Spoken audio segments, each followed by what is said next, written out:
नमस्कार बच्चों। आज हम बात करने वाले हैं किंगडम प्रोटिस्टा के बारे में। अभी तक पिछला जो हमारा लेक्चर था वो किंगडम मोनेरा के बारे में था, जिसमें हमने उसमें और उसके सामान्य लक्षणों के साथ साथ में उसका डिवीज़न देखा, उसके साथ में उसका न्यूट्रिशन देखा और रिप्रोडक्शन देखा है। हमारा ये जो लेक्चर है वो किंगडम प्रोटिस्टा पर है, जो सेकंड किंगडम के अंतर्गत आता है 5 जगत वर्गीकरण में।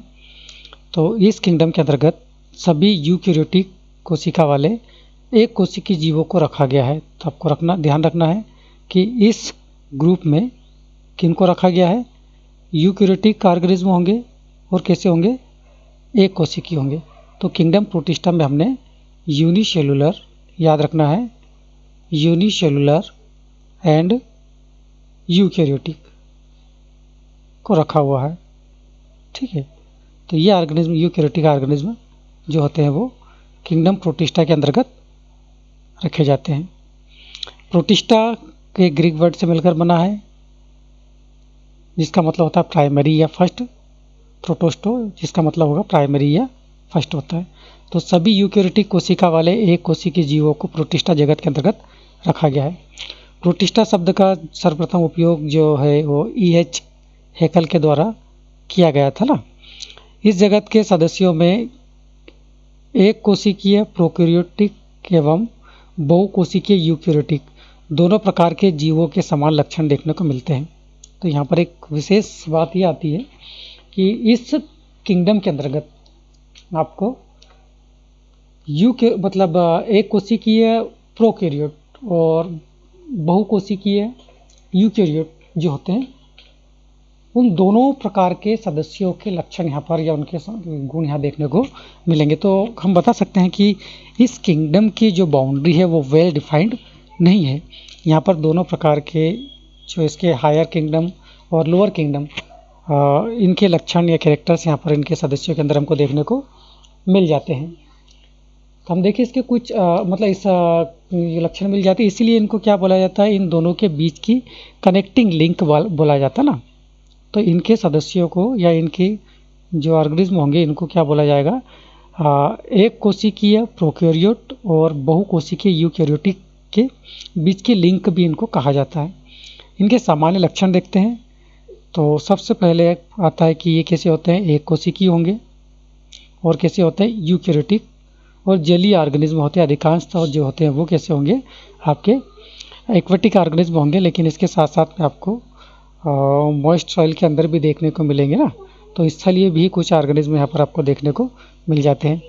इनके सेकंड हम देखें तो इनके सदस्यों में कोशिका भित्ति की जो पोजीशन होगी, तो कोशिका भित्ति या तो अनुपस्थित होती है या फिर कोशिका भित्ति उपस्थित होती है। दोनों प्रकार के ऑर्गेनिज्म हम यहाँ देखने को मिलेंगे। इसमें दोनों प्रकार के ऑर्गेनिज्म देखने को मिलेंगे। उनमें कोशिका भित्ति पाई भी जा सकती है और कुछ ऑर्गेनिज्म ऐसे होंगे जिनमें कोशिका भित्ति नहीं देखने को मिलेगी। ठीक है, इसलिए हमने क्या बोला कि इस किंगडम के जो ऑर्गेनिज्म होते हैं उनकी या इस किंगडम की जो बाउंड्री है वो वेल डिफाइंड नहीं है। अब जिन ऑर्गेनिज्म के अंदर कोशिका भित्ति यदि उपस्थित है, जिन ऑर्गेनिज्म में कोशिका भित्ति या सेल वॉल पाई जाती है, तो वो किससे मिलकर बनी होती है, सेलुलोज से मिलकर बनी होती है। सेलुलोजिक सेल वॉल इनके अंतर्गत उपस्थित होती है। आगे देखें हम, इनमें एक प्रारूपिक यूकैरियोटिक कोशिकांग पाए जाते हैं, जैसे कि माइटोकॉन्ड्रिया हो गया, सत्यनाभिक, एंडोप्लाज्मिक रेटिकुलम, गोल्जी बॉडी आदि प्रेजेंट्स होते हैं ना। सत्यनाभिक की हम बात करें तो जो DNA या आनुवंशिक पदार्थ होता है वो मेम्ब्रेन बॉन्डेड होता है, मेम्ब्रेन के द्वारा घिरा हुआ होगा। और माइटोकॉन्ड्रिया पाया जाएगा, एंडोप्लाज्मिक रेटिकुलम, और आपका क्लोरोप्लास्ट भी यहाँ पर देखने को मिलेगा। फोटोसिंथेटिक प्रकार के जो ऑर्गेनिज्म होंगे उनमें। तो एक यूकैरियोटिक सेल जो होगी, प्रारूपिक या टिपिकल यूकैरियोटिक सेल होगी, उसी प्रकार से इनका स्ट्रक्चर होता है। इसमें आगे देखें हम तो इसका जो DNA होता है उसके साथ में हिस्टोन प्रोटीन पाया जाता है। तो इसमें DNA हिस्टोन प्रोटीन के साथ में होते हैं। इनमें जो प्रचलन होता है वो सिलिया या फ्लैजिला के द्वारा हमको देखने को मिलेगा। तो जो ऑर्गेनिज्म होते हैं वो आपके गतिशील ऑर्गेनिज्म भी होंगे, मोटाइल और नॉन मोटाइल दोनों प्रकार के होते हैं इसमें। तो जो मोटाइल ऑर्गेनिज्म होंगे वो आपको सिलिया और फ्लैजिला उसके अंतर्गत देखने को मिलता है। और इसकी विशेषता ये होती है कि जो फ्लैजिला होगा उसमें वो बने होते हैं माइक्रोट्यूब्यूल के या सूक्ष्म नलिकाओं से मिलकर बने होते हैं। और उन नलिकाओं का जो विन्यास होता है 9+2 के रेशो में होता है ना, तो 2 सेंटर में होता है, 9 इसके पेरीफेरी में होगा, परिधीय क्षेत्र में 9 ट्यूब्यूल्स और सेंटर में 2 सूक्ष्म नलिकाएं विन्यस्त होती है। हमको याद आ रहा है कि जो बैक्टीरिया है उसमें भी फ्लैजिला पाया जाता है ना, जो मोटाइल बैक्टीरिया होते हैं, पर उनका जो फ्लैजिला होता है माइक्रोट्यूब्यूल से नहीं बना होता है, उनका फ्लैजिलेंट प्रोटीन से मिलकर बना होता है और उसका जो विन्यास होता है वो 9+2 के रूप में नहीं होता है ना। इनका पोषण की बात करें तो इनका जो पोषण होता है वो स्वपोषी और विषमपोषी दोनों प्रकार के ऑर्गेनिज्म हमको देखने को मिलेंगे। और विषमपोषी में भी हमको पैरासाइट भी देखने को मिलेंगे और आपके सिम्बायोटिक भी देखने को मिलेंगे। इसी के साथ साथ में हमको इसके अंतर्गत आपके सेप्रोफाइटिक प्रकार के ऑर्गेनिज्म भी देखने को मिलेंगे। रिप्रोडक्शन इनमें लैंगिक और अलैंगिक दोनों प्रकार का पाया जाता है, दोनों प्रकार की विधियाँ होगी जिसके माध्यम से रिप्रोडक्शन करते हैं। अब पोषण विधि के आधार पर तो हम प्रोटिस्टा जगत के सदस्यों को 3 समूह के अंतर्गत वर्गीकृत कर सकते हैं। सबसे पहला आता है आपका प्रकाश संश्लेषी या फोटोसिंथेटिक प्रकार के प्रोटिस्ट। ये इनको हम बता सकते हैं कि कैसे होते हैं, स्वपोषी होंगे। ये पहला ग्रुप जो होगा वो कैसा होगा, स्वपोषी प्रकार के प्रोटिस्ट होंगे, उनका ये ग्रुप होगा। तो प्रकाश संश्लेषी को भी हमने 3 ग्रुप के अंदर डिवाइड करके रखा हुआ है। एक आता है डाइनोफ्लैजिलेट, दूसरा आता है डाइटम्स और तीसरा आता है यूग्लिनोफाइटा। तो हम 1 बाय 1 इनका भी अध्ययन करेंगे। तो फर्स्ट कौन सा आता है इसका, प्रकाश संश्लेषी या स्वपोषी प्रकार के जो प्रोटिस्ट होते हैं उसमें डाइनोफ्लैजिलेट एंड देन डाइटम्स और फिर यूग्लिनोफाइटा के अंतर्गत हमने इसको रखा है। सेकंड ग्रुप हम देखें तो उपभोक्ता अपघटक या हम बोले कि कंज्यूमर और डिकम्पोजर जो होते हैं वो उस प्रकार के प्रोटिस्ट जिनको हम स्लाइम मोल्ड्स भी कहते हैं। तो ये 2 प्रकार के होते हैं, एक अकोशिकीय अवपंक जिनको बोला जाता है और एक आता है कोशिकीय अवपंक, मतलब सेलुलर स्लाइम मोल्ड्स और आपका आता है एसेलुलर स्लाइम मोल्ड्स। तो ये एसेलुलर और ये सेलुलर प्रकार का स्लाइम मोल्ड्स। थर्ड जो ग्रुप है इनका वो आता है आपका प्रोटोजोन प्रोटिस्ट। थर्ड ग्रुप जो आता है वो कौन सा है, प्रोटोजोन प्रोटिस्ट आता है। तो प्रोटोजोन प्रोटिस्ट को भी हम डिवाइड कर सकते हैं जूफ्लैजिलेट, सार्कोडाइन्स, स्प्रोजोन्स और सिलिएट्स में। हम अब बात करते हैं पहले ग्रुप के बारे में जो कि कैसा है, फोटोसिंथेटिक है। मतलब ये कैसा, ये वाला जो ग्रुप होगा वो कैसा होगा, फोटोसिंथेटिक है, स्वपोषी प्रकार के जो प्रोटोजोन्स होते हैं उसको इसके अंतर्गत रखा गया है। इनका एक और नाम है प्रोटिस्टियन एल्गी कहा जाता है। इनको क्या कहा जाता है, प्रोटिस्टन एल्गी इनको कहा जाता है। तो चूंकि स्वपोषी है तो इनके अंतर्गत पिगमेंट्स पाए जाने चाहिए, तो इनमें क्लोरोफिल पाया जाता है, पर्णारिम जिसको हम बोलते हैं। इसी प्रकार से जो दूसरे प्रकाश संश्लेषी वर्णक होंगे वो भी इसके अंतर्गत पाए जाते हैं, पिगमेंट इसके अंदर फोटोसिंथेटिक पिगमेंट्स इसमें पाए जाते हैं, जिसके द्वारा ये प्रकाश संश्लेषण की क्रिया के माध्यम से अपना भोजन स्वयं बना सकते हैं। इसीलिए हम इनको क्या बोलते हैं, ऑटोट्रॉप कहा जाता है इनको। ठीक है, ये ऑटोट्रॉप से। अब इसका जो पहला ग्रुप है वो आता है आपका डाइनोफ्लैजिलेट। पहला जो ग्रुप है वो कौन सा है, डाइनोफ्लैजिलेट है। तो हम बताएं डाइनोफ्लैजिलेट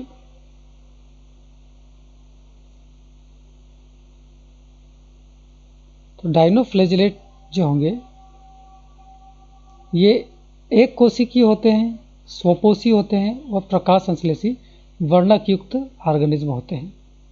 एक कोशिकीय है, ऑटोट्रॉफ है, फोटोसिंथेटिक और पिगमेंटेड ऑर्गेनिज्म होते हैं।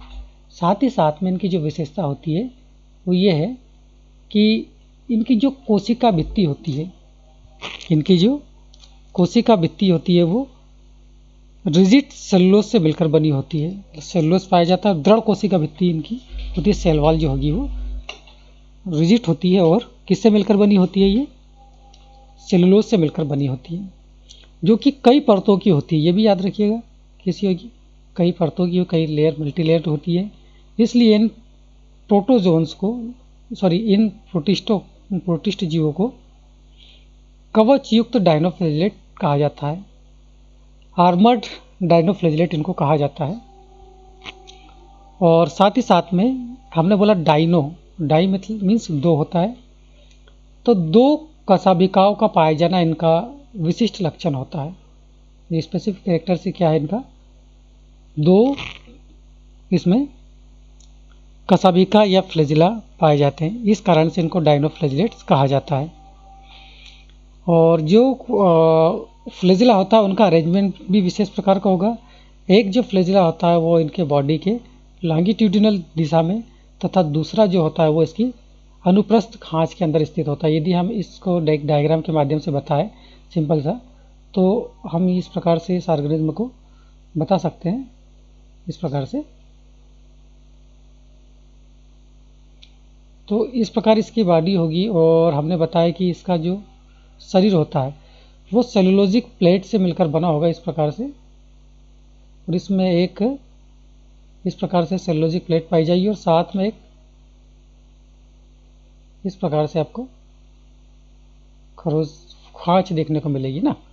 तो इस प्रकार से इस पर सेलुलोजिक प्लेट आपको देखने को मिलेगी। अब इसमें जो जो फ्लैजिला पाया जाता है वो आपको दो प्रकार के फ्लैजिला आपको देखने को मिलेंगे। एक फ्लैजिला जो होता है वो कैसा होता है, ट्रांसवर्स होता है, इस प्रकार से ट्रांसवर्स फ्लैजिला होगा। और एक जो फ्लैजिला होगा वो कैसा होगा, लॉन्गिट्यूडिनल फ्लैजिला होगा। दो प्रकार के फ्लैजिला यहाँ पर देखने को मिलेंगे, एक ट्रांसवर्स और एक होगा लॉन्गिट्यूडिनल ना। तो एक लंबवत होता है और एक कैसा होता है, अनुप्रस्थ होता है, ट्रांसवर्स होता है। इनके जो अधिकांश सदस्य होते हैं वो समुद्री होते हैं, लेकिन कुछ सदस्य हमको शौच जल के अंदर भी देखने को मिल जाते हैं, और अधिकांश सदस्य प्लवक के रूप में पाए जाते हैं, प्लैंकटन के रूप में ये पाए जाते हैं। आगे हम बात करें इनके सदस्य के बारे में, तो एक सदस्य का नाम है नॉक्टिल्यूका, जो कि स्फुरदीप्ति शो करता है। नॉक्टिल्यूका जो क्या करता है, आपका स्फुरदीप्ति शो करता है, फास्फोरेसेंट शो करेगा। तो रात के समय में इनकी संख्या अधिक संख्या के अंदर ये जब उपस्थित हो जाते हैं तो समुद्र चमकने लगता है, तथा ये जलते हुए अंगारों के समान हमको दिखाई देते हैं। इसीलिए इन्हें फायर या अग्नि शैवाल भी कहा जाता है। सबको ये नाम भी याद रखना है, फायर एल्गी इनको कहा जाता है ना। क्या कहते हैं इनको, फायर एल्गी इनको कहा जाता है। और क्यों कहा जाता है, क्योंकि ये जो नॉक्टिल्यूका होता है वो क्या शो करता है, ये आपको स्फुरदीप्ति शो करता है, फास्फोरेसेंट शो करेगा, जिसके कारण से जब ये रात्रि के समय पे ज़्यादा मात्रा की अधिक संख्या में समुद्र की सतह पर या सरफेस पर जब वाटर सरफेस पर एकत्रित हो जाते हैं तो ऐसा लगता है कि समुद्र में है बहुत सारे अंगारे हैं, तो इन्हें फायर एल्गी भी कहा जाता है। एक आता गोनाइलिक्स जैसे जो डायनोफ्लैजिलेट्स होते हैं, वो समुद्र के अंदर जहरीला एवं विनाशकारी लाल ज्वार लाने के लिए इसको जाना जाता है। तो जो गोनाइलोलेक्स है, तो ये क्या करता है, रेड टाइड लाता है समुद्र के अंदर। तो जब इनकी संख्या अत्यधिक हो जाती है, अत्यधिक और मतलब ये बहुत अधिक तेज गति से बढ़ते भी हैं, जिसके कारण से ये समुद्र के बहुत बड़े क्षेत्र को ढक लेते हैं, जिससे वहाँ का पानी कैसा हो जाता है, लाल कलर का हो जाता है। और चूंकि ये टॉक्सिक रिलीज करते हैं, ये क्या करते हैं, टॉक्सिक रिलीज करेंगे ना, पॉइजन रिलीज करते हैं। तो यहाँ का जो पानी होगा वो भी कैसा हो जाता है, जहरीला पानी यहाँ का हो जाता है। और चूंकि ये रेड कलर के होंगे, और इसीलिए क्या इनकी संख्या के कारण यहाँ पर हम बोलेंगे ये क्या करते हैं, रेड टाइड यहाँ पर लेकर आ जाते हैं ना। तो बहुत ज़्यादा मात्रा में एकत्रित हो जाते हैं और समुद्र के बहुत बड़े क्षेत्र को ये कवर कर लेते हैं, जिसका हम बोलेंगे कि ये क्या करें, रेड टाइड यहाँ पर इन्होंने लाए हैं। आगे देखिए तो इनके अंदर जो संचित भोज्य पदार्थ होता है वो पॉलीसेकेराइड के रूप में होता है। तो ऑयल ड्रॉप और पॉलीसेकेराइड के रूप में इनके अंतर्गत जो स्टोर फूड होता है वो होता है। जनन जो होता है वो अलैंगिक और लैंगिक दोनों प्रकार का यहाँ पर हमको रिप्रोडक्शन देखने को मिलता है। हमने ये डायग्राम यहाँ पर देखी इसका, तो इस डायग्राम में आपको इस ऑर्गेनिज्म में चीज़ें देखने को मिलेगी। तो यहाँ पर आपको ये जो बॉडी होती है इसकी, ये सेलुलोजिक प्लेट से मिलकर बनी होती है। इसका इंटीरियर अपेक्स है और ये पोस्टीरियर वाला है। तो हमने बोला कि इसमें दो प्रकार के फ्लैजिलम पाए जाते हैं। एक फ्लैजिलम जो होता है वो कैसा होता है, ट्रांसवर्स ना। तो ये फ्लैजिलम जो होगा वो कैसा होगा, एक ट्रांसफर फ्लैजिलम होगा जो इस प्रकार से घूमकर आपको इधर दिखेगा। तो ये ट्रांसफर फ्लैजिलम होगा। और एक फ्लैजिलम जो होता है वो कैसा होता है आपका, लॉन्गिट्यूडनल होता है, जो कि ये खांच के अंदर या खरोच के अंदर आपको देखने को मिलेगा। इसकी जो बॉडी होती है उसमें हम ऊपर की ओर जो ट्रांसफर हमने बोला खरोच के ऊपर की ओर को जो होता है उसको एपिथीका कहा जाता है। तो ये क्या होता है, एपिथीका बोला जाएगा। और नीचे की जो बॉडी होती है उसको क्या बोला जाता है, हाइपोथीका कहा जाता है। ठीक है। और जो बॉडी होगी वो हमने बोला कि सेलुलोजिक प्लेट से मिलकर बनी होती है। इनको थिकल प्लेट कहा जाता है। क्या बोला जाएगा इनको, थिकल प्लेट इनको कहा जाता है ना।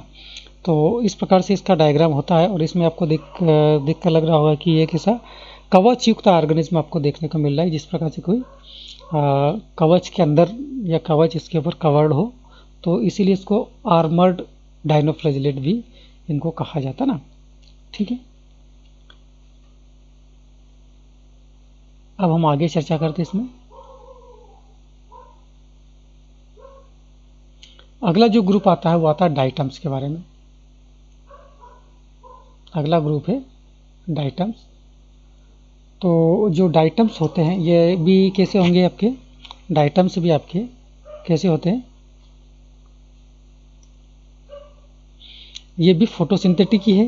ये भी हमने ऑटोट्रॉप्स के अंतर्गत ही इनको रखा है।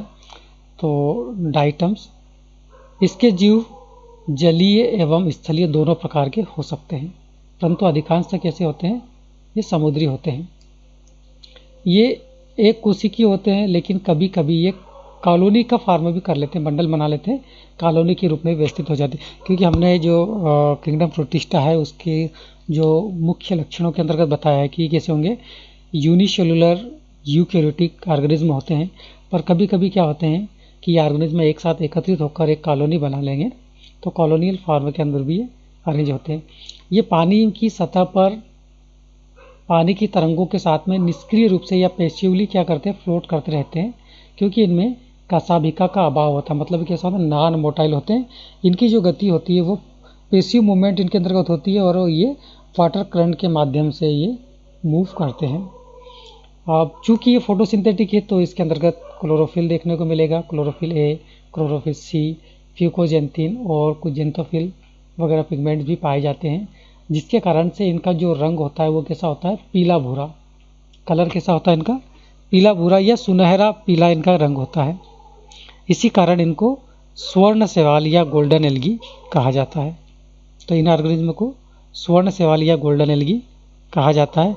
क्यों कहा जाता है, क्योंकि इनके अंदर फ्यूकोजेंथिन देखने को मिलेगा और जेंथोफिल। इस कारण से इनका जो कलर होगा वो कैसा हो जाएगा, सुनहरा हो जाता है, इसलिए इनको गोल्डन एल्गी कहा जाता है। ठीक है। ये समुद्री एवं स्वच्छ जल दोनों के अंतर्गत पाए जाते हैं। और हमने बताया कि ये पैसिवली मूव करते हैं वाटर करंट के साथ में, तो ये प्लवक होते हैं और इनको फाइटोप्लैंक्टन कहा जाता है। इनको क्या बोलते हैं हम, फाइटोप्लैंक्टन कहेंगे। और ये जो फाइटोप्लैंक्टन होंगे जलीय जंतुओं के लिए भोजन का प्रमुख सोर्स होता है ये ना, फाइटोप्लैंक्टन। तो ये पैसिवली मूव करेंगे, इनको प्लैंक्टन या फाइटोप्लैंक्टन हम कहेंगे। आगे बात करें तो ये कैसे होते हैं, सूक्ष्मजीवी, एक कोशिकीय और विभिन्न रूपों के अंदर और रंगों वाले प्रकाश संश्लेषी ऑर्गेनिज्म होंगे। क्योंकि हमने बताया कि इनके अंदर क्लोरोफिल आपका ए भी देखने को मिल रहा है, सी देखने को मिल रहा है, फ्यूकोजेंथिन देखने को मिल रहा है ना, फ्यूकोजेंथिन भी आपको देखने को मिल रहा है। उसके बाद जेंथोफिल भी है, वो भी आपको जेंथोफिल है, वो भी आपको देखने को मिल रहा है। तो इस कारण से इनका जो रंग होगा अलग अलग रंग के होंगे। और साथ ही आकृति भी इनकी कैसी होती है, अलग अलग आकृति के होते हैं, गोल हो सकते हैं, आयताकार हो सकते हैं। ठीक है। इसी के साथ साथ में आपके ये त्रिकोणीय हो सकते हैं, बेलनाकार हो सकते हैं, स्पिंडल रूप में या तरकू रूप के अंतर्गत ये हमको देखने को मिल सकते हैं। इसी प्रकार से ये आपका सेमी सर्कुलर है, बोट शेप्ड है ना, ये फिलामेंटस तंतुल प्रकार के आपको ये देखने को मिलेंगे। तो ये अलग अलग आकृति के आपको देखने को मिल जाएंगे ना। और डायटम्स की जो कोशिका भित्ति होती है वो आपको कोशिका भित्ति जो होती है वो दो अर्धांशों से मिलकर बनी होती है, दो हाफ से मिलकर बनी होती है, जिन्हें हम कपाट या वाल्व कहते हैं, जिनमें से जो ऊपर का हाफ होता है वो दूसरे हाफ्स के ऊपर या दूसरे अर्धांश के ऊपर ओवरलैप्ड होता है। कुछ इस प्रकार से यदि हम बताएं तो दो हाफ जो होंगे या दो अर्धांश होंगे उनसे मिलकर बनी होती है। हम इसको जस्ट मिनट हम इसको इस प्रकार से डायग्राम के माध्यम से बताने का प्रयास करें तो इस प्रकार से ये होगी। तो इस प्रकार से ये आपको देखने को मिलेगा। हम फिर से इसका डायग्राम बनाएं तो एक सिंपल सा ये डायग्राम इसका होगा। ये होगा ऊपर का अर्धांश और ये जो होगा वो क्या होगा, नीचे का अर्धांश होगा ना। तो और इसके अंदर आपको इस अर्धांश, दोनों अर्धांश के बीच में आपको जो है ऑर्गेनिज्म देखने को मिलेगा। इसमें आपको ऑर्गेनिज्म देखने को मिलेगा ना। तो जो ऊपर का अर्धांश होता है ये वाला, इसको बोला जाता है एपिथीका। ऊपर वाला जो होता है इसको क्या बोला जाता है, एपिथीका कहा जाता है। ठीक है। और नीचे वाला जो अर्धांश होता है उसको क्या बोला जाता है, हाइपोथीका कहा जाता है। तो ये भी याद रखिएगा ना। तो नीचे वाले अर्धांश को आप क्या बोलेंगे, हाइपोथीका, ऊपर वाले को एपिथीका। और ये स्ट्रक्चर आपको कुछ इस प्रकार से दिखाई दे रहा है जैसा कि साबुनदानी हो ना, जिसके अंदर हम साबुन रखते हैं, या सोप बॉक्स के समान ये स्ट्रक्चर आपको दिखाई देता ना। तो हमने जैसा नाम पर चर्चा कर भी चुके हैं कि जो ऊपरी अर्धांश होता है उसे हम क्या बोलते हैं, एपिथीका कहते हैं। वहीं जो निचला अर्धांश होता है उसको हम हाइपोथीका कहते हैं। दोनों अर्धांश कनेक्टिंग बैंड के द्वारा एक दूसरे से संलग्न होते हैं। तो यदि हम इसको इस प्रकार से बताएं कनेक्टिंग बैंड, तो ये जो अर्धांश होंगे ये दोनों अर्धांश क्या होते हैं, कनेक्टिंग बैंड के द्वारा एक दूसरे से अटैच होते हैं ना। ये इस प्रकार से कनेक्टिंग बैंड के द्वारा एक दूसरे से ये आपको अटैच दिखेंगे, उससे जुड़े हुए दिखते हैं। अब हम आगे देखें इसमें, तो जो डायटम्स की कोशिका भित्ति जो होती है वो दो परतों से मिलकर बनी होती है। तो जो कोशिका भित्ति है वो दो परतों से मिलकर बनी होती है। और जो भीतरी परत होगी वो पेक्टिन एवं सेल्यूलोज की बनी होगी। मतलब जो सेल वाल है इसकी जो सेल वाल है वो दो परतों से मिलकर बनी होगी, ये फर्स्ट वाली और सेकंड वाली ना। तो हम इस प्रकार से बताएं, ये फर्स्ट वाली और ये सेकंड वाली हम प्लेट बताएं को सेल वाल की ना इसकी। तो भीतरी परत किसकी मिलकर बनी होती है, पेक्टिन और सेलुलोज की। तो ये यदि हम इनर वाली बताएं और ये आउटर बताएं ना, ये कौन सी आउटर, तो इनर वाली जो होगी वो किससे मिलकर बनी होगी, पेक्टिन और सेल्यूलोज की बनी होती है। जबकि बाहरी परत जो होती है वो एल्यूमिनियम तथा सोडियम सिलिकेट की बनी होती है। तो आपको ध्यान रखना है कि इनर जो सेल वॉल होगी, उन सेल वॉल की जो लेयर होगी वो किससे मिलकर बनी होगी, पेक्टिन और सेलुलोज से। जबकि आउटर वाली जो होती है वो एल्यूमिनियम तथा सोडियम सिलिकेट की बनी होती है। इस सिलिशियस कोशिका भित्ति को सेल या फ्रस्ट्यूल कहते हैं। इसको क्या बोलते हैं हम, सेल या फ्रस्ट्यूल इसको कहा जाता था। उसको भी याद रखना कि इसको सेल या फ्रस्ट्यूल कहा जाएगा। अब देखिए किस प्रकार से डायग्राम भी हमारे पास में रखा हुआ है, एक ये डायग्राम रखा है। तो इस डायग्राम में आपको यदि आप ध्यान से देखोगे तो आपको सब चीज़ें क्लियर होती चली जाएगी ना। ये आपका अपर वाला एपिथीका, ये क्या है, एपिथीका है, और नीचे वाला हाइपोथीका है। और ये जो सेल है इसको हमने, ये जो कोशिका भित्ति से घिरा हुआ जो ऑर्गेनिज्म है इसको बोलेंगे हम फ्रस्ट्यूल या सेल कहा जाता है इसको। ठीक है।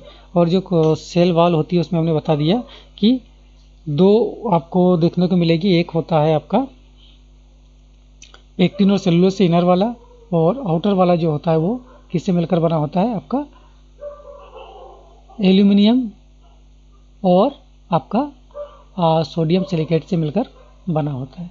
अब सममिति के आधार पर, हम सिमेट्री के आधार पर भी डायटम्स को दो भागों के अंदर डिवाइड कर सकते हैं। एक आता है पिन्नेट प्रकार का डायटम्स और तो इनके अंदर जो सिमेट्री होती है वो बायलैटरल सिमेट्री होती है। और दूसरा आता है आपका सेंट्रिक प्रकार का डाइटम्स, जिनकी जो सिमेट्री होती है वो रेडियल सिमेट्री इनके अंतर्गत हमको देखने को मिलती है।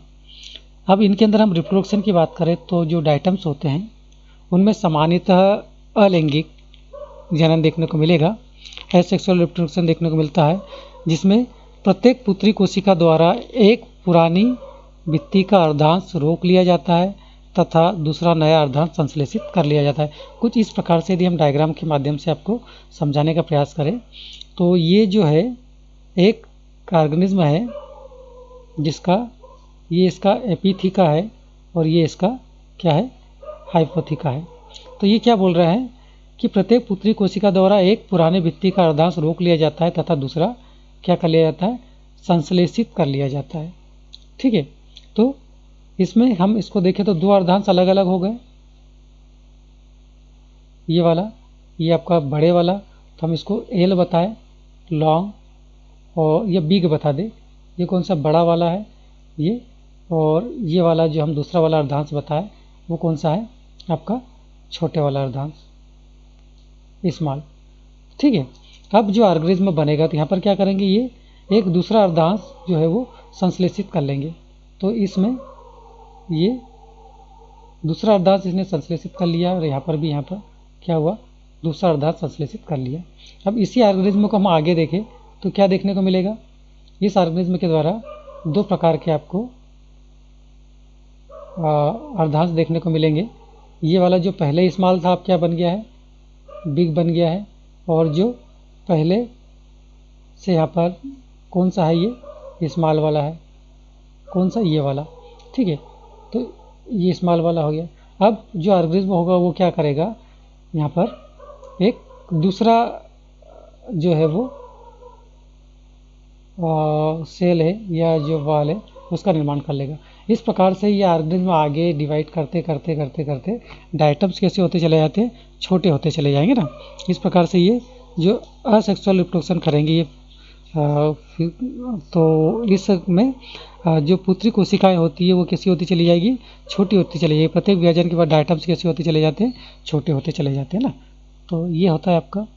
इसके बाद आगे देखें, डाइटम्स जो होते हैं वो द्विगुणित होते हैं और ये अर्धसूत्री विभाजन के माध्यम से युग्मक का निर्माण करेंगे और लैंगिक जनन की प्रोसेस भी ये करते हैं। अब इनका आर्थिक महत्व देखिए हम, इसका क्या महत्व होता है डाइटम्स का। तो डाइटम्स जो होते हैं वो उनका इम्पोर्टेंस हम देखें, इकोनॉमिकल इम्पोर्टेंस इनका, तो ये बहुत सारे जो ऑर्गेनिज्म होंगे उनके लिए भोजन के रूप में इनका उपयोग किया जाता है। तो समुद्र में चूंकि अधिकता से पाए जाते हैं इस कारण से इनको सीविड्स कहा जाता है, समुद्री सी ग्रासेस कहा जाता है। तो अधिकांश जलीय जंतु जो होते हैं इनका उपयोग भोजन के रूप में करते हैं। तो ये जलीय जंतुओं का भोजन होता है और इसका इंडस्ट्रियल यूज़ भी होता है इनका। तो अम्ल प्रतिरोधी होने के कारण इनका उपयोग अनेक द्रवों के संग्रहण और आवागमन के लिए किया जाता है। और डाइटम्स की कोशिका भित्ति से बनी जो भूमि होगी इसको हम बोलते हैं डाइएटोमियस अर्थ, वो कैसी होती है, छिद्रित प्रकार की होगी, क्योंकि हमने बोला कि इसकी जो आउटर सेल होता है वो किससे मिलकर बना होता है, उसका सिलिका से मिलकर बना होता है, एल्यूमिनियम सिलिकेट्स जो होते हैं उससे मिलकर बना होता है, जो कि नॉन डिस्ट्रक्टेबल होता है, जो समाप्त नहीं होगा ना। तो ये अपघटित न होने वाला होता, तो इसकी जो अर्थ होगी इनके डेथ होने के बाद में, तो ये जो ऑर्गेनिज्म होते हैं वो तलहटी पे जमा होते चले जाएंगे। फॉर एग्जांपल इस प्रकार से यदि हम बताएं तो ये तलहटी के ऊपर ये ऑर्गेनिज्म क्या होंगे, डेथ होने पर ये इस प्रकार से जमा होते चले जाएंगे। और जो अर्थ बनेगी वो कैसी बनेगी, पोरस होती है, छिद्रित अर्थ होती है। इसको हम क्या बोलते हैं, छिद्रित, मतलब डाइटमी या डाइएटोमियस अर्थ इसको बोला जाता है। और छिद्रित प्रकृति के होने के कारण इनका उपयोग विभिन्न प्रकार के पदार्थों के छन्नकों के निर्माण में किया जाता है ना। तो इनका उपयोग फिल्ट्रेशन के लिए भी किया जाता है। ठीक है, इसी के साथ साथ में ये कैसी होती है, खुरदुरी होगी। ठीक है, तो इनका उपयोग टूथपेस्ट बनाने में भी किया जाता है, साथ ही साथ में पॉलिश के लिए भी इनका उपयोग किया जाता है ना। तो वो सरदरी मतलब इनकी सतह खुरदुरी होने के कारण इनका उपयोग पॉलिश के लिए भी किया जाता है। उसके बाद में अग्नि प्रतिरोधी होने के कारण इनका उपयोग विभिन्न प्रकार के जो ताप भट्टियाँ होती है, उनके अंदर उच्च तापीय भट्टियों के अंतर्गत भी इनका उपयोग किया जाता है। तो क्योंकि ये कैसे होते हैं, अग्नि प्रतिरोधी होते हैं ना। इनका उपयोग पेंट, वार्निश और विभिन्न प्रकार के कांचों के निर्माण के अंदर भी किया जाता है। हमने बता दिया कि इसकी जो आउटर सेल होता है वो किससे मिलकर बना होता है, आपका सोडियम सिलिकेट जो होते हैं उससे मिलकर बना होता है। तो इसका उपयोग पेंट बनाने, वार्निश बनाने और कांच के निर्माण में भी इनका उपयोग किया जाता है। उसी के साथ साथ में सौंदर्य प्रसाधनों के उपयोग में भी इनका उपयोग किया जाता है।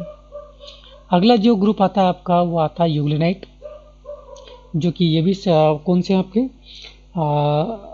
ऑटोट्रॉपिक हैं। तो यूग्लिनाइट समूह के जो सदस्य होंगे वो कैसे होंगे, मोटाइल होते हैं, स्वच्छ जलीय तथा एक कोशिकीय होते हैं। ये आपको ध्यान रखना है। इसके अधिकांश सदस्य कैसे होते हैं, आपके स्वच्छ जलीय होंगे। अलवणीय जल में जैसे तालाब, गड्ढों, नम भूमि, इनके अंतर्गत हमको ये देखने को मिलेंगे। कुछ सदस्य आपको लवणीय जल के अंदर भी देखने को मिल जाते हैं ना। इन जीवों में कोशिका भित्ति का पूर्ण अभाव होता है। इनकी जो विशेषता होगी, तो अभी तक हमने जो पढ़े हैं आपके प्रोटिस्ट जो कि स्वपोषी हैं या प्रकाश संश्लेषी है, उनमें सभी के अंदर हमको क्या देखने को मिल रहा था, उनमें सेल वॉल देखने को मिल रही थी, जो कि आपका प्लांट्स का कैरेक्टर्स है। और वो भी किससे मिलकर बनी हुई, सेलुलोज से मिलकर बनी हुई। सेलुलोज इसके अंदर आपको प्रेजेंस मिल रहा था। लेकिन जो यूग्लिनाइड है, यूग्लिनाइड जो होंगे, इन जीवों में सेल वाल का या कोशिका भित्ति का पूर्ण अभाव होता है। आपको याद रखना है, इसके अंदर कोशिका भित्ति नहीं पाई जाती। इनकी जो बॉडी होती है, इनका जो शरीर होता है, वो प्रोटीन के एक आवरण से घिरा होता है जिसे पेलिकल कहा जाता है। तो इस आवरण का नाम भी याद रखिएगा, इसको पेलिकल कहा जाएगा। और प्रेजेंस ऑफ पेलिकल जो होती है वो आपका एनिमल्स का फीचर होगा ना। तो हमने इसीलिए बोला जाता था कि इस सदस्य, इस ग्रुप के अंदर हमको दोनों प्रकार के मतलब वेल डिफाइंड इसकी बाउंड्री नहीं है। तो यहाँ पर आपको अलग अलग कैरेक्टर्स देखने को मिलेंगे, जो कि बहुकोशिकीय जो यूग्लिनाइड है और बहुकोशिकीय यूकेरियोटिक है, उनके अंदर भी उनके समान और आपका एक कोशिकीय प्रोकैरियोट के समान लक्षण देखने को मिलते हैं ना।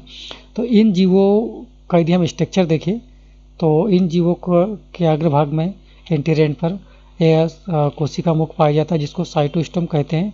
और साइटोस्टोम के नीचे एक रिजर्वायर या आपको वेसिकल देखने को मिलता है ना। ये साइटोस्टोम एक वेसिकल में, ऊपर हम डायग्राम देखेंगे तो उसमें देखेंगे किस प्रकार से ये स्ट्रक्चर होता है। इन जीवों में जो फ्लैजिला होता है वो 2 फ्लैजिला देखने को मिलते हैं। इसके अंदर हमको जो फ्लैजिला होगा, ये चूँकि मोटाइल है तो यहाँ पर चलन अंग जो होते हैं वो क्या होते हैं, कशाभिकाएँ होती है, फ्लैजिला होते हैं। और जो फ्लैजिला होते हैं 2 फ्लैजिला होंगे।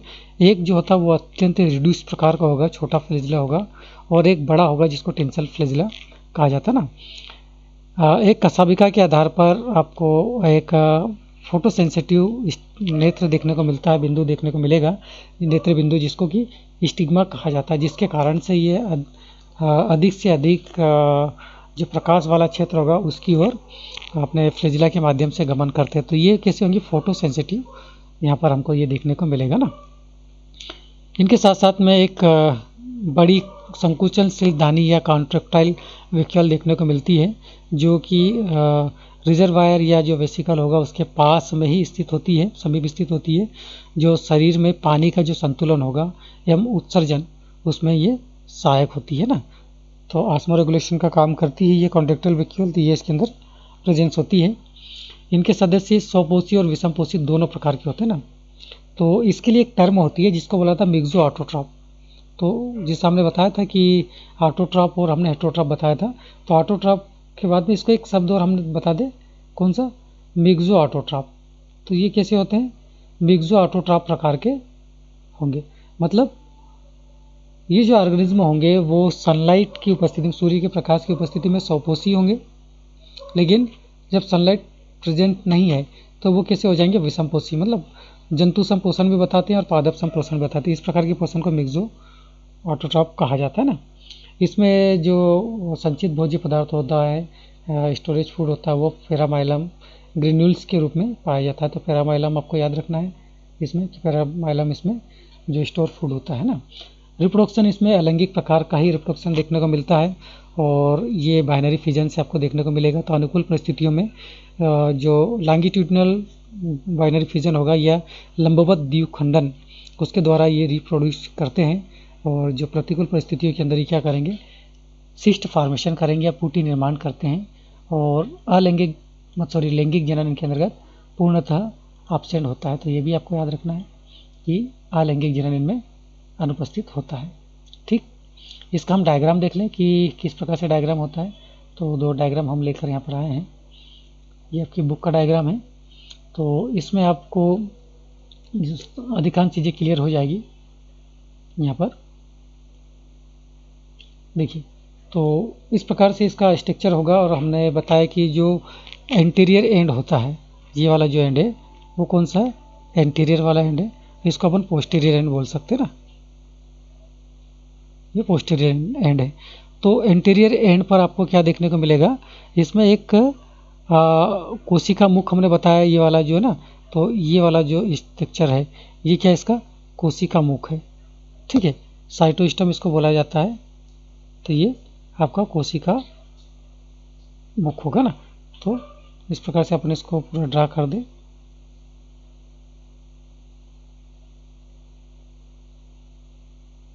तो अपन ने ये जो रेड कलर से स्ट्रक्चर बनाया है, ये क्या है, साइटोस्टम, मतलब ये इसका जो ओपनिंग है ऊपर की ओर, ये जो ओपनिंग है ये क्या कहलाती है, साइटोस्टम कहलाती है।